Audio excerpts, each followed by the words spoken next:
All right, good afternoon, students. I'm bringing to you another short lesson in the form of a video. Like I said, modern poetry is dense, so I'll provide a little bit of help at the beginning, and then I'll leave you to see if you could swim and navigate and find your way. So, remember to keep in mind the question, what makes poetry modern? What are some of the ways of defining modern?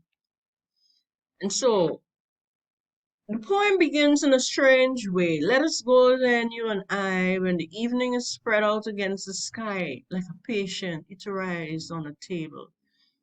Let us go through certain half-deserted streets, the muttering retreats of one nights, of restless nights in one-night cheap hotels, and sawdust restaurants with oyster shells, streets that follow like a tedious argument of insidious intent to lead you to an overwhelming question. Oh, do not ask, what is it? Let us go and make our visit. And so the poem has some subtle undertones that you have to work through. First, the title, Love Song. What does it suggest about a love song? Is there something lyrical about it? What is Eliot doing with lyrical motifs? I think we looked at preludes. Now we're having a love song. Examine how the persona of this poem is constructed. So he begins, there's a you and I. And it begins with an entreaty, let us go then. And then the image switches to the time when you and I are going, and it's the evening. And the evening is given character. This evening is spread out against the sky like a patient iterized on a table. And that suggests the time of day when you're moving from daylight to night. Check it out and see what undertones are there regarding the unconscious. Thoroughly examine how the conversational tone and the free verse delivers an entreaty. Determine who's the you, determine who's the I. Are there sexual undertones? What are the sexual undertones? Examine how the character of the streets appear to give clues to the tension that is existing. There's a partial refrain in the poem. Consider how the repeated sentence bring additional meaning. In the room, the women come and go, talking of Michelangelo.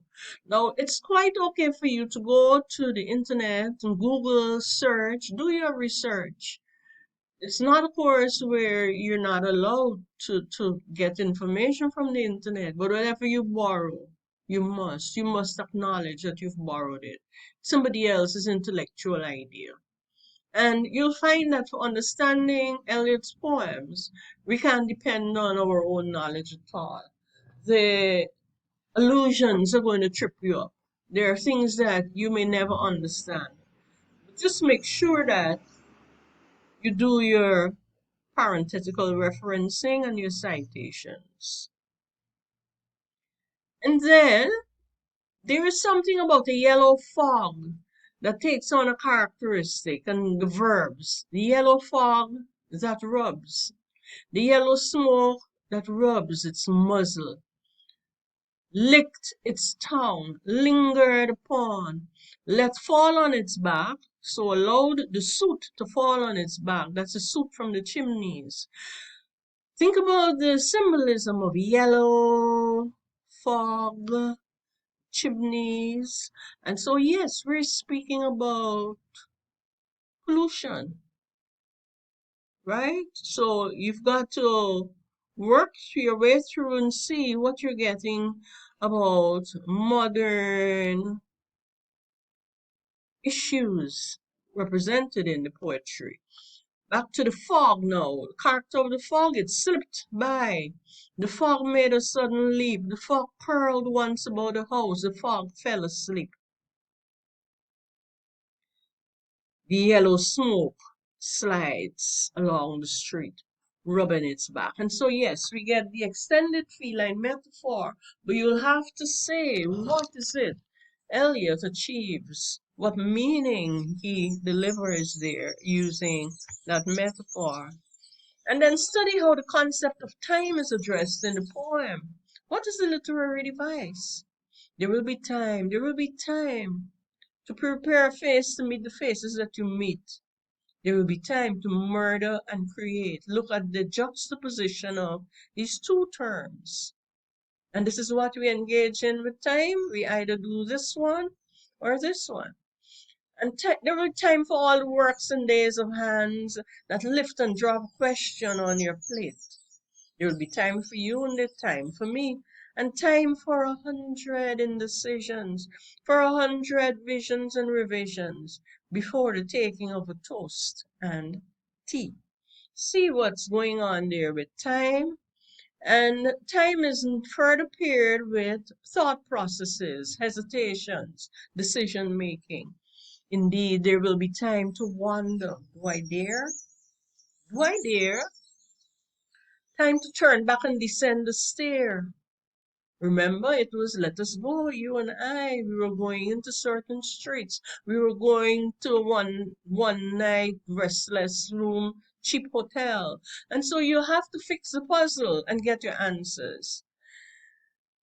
Is there time for me to turn back and descend the stair with a bald spot in the middle of my hair? They will say, how his hair is growing thin.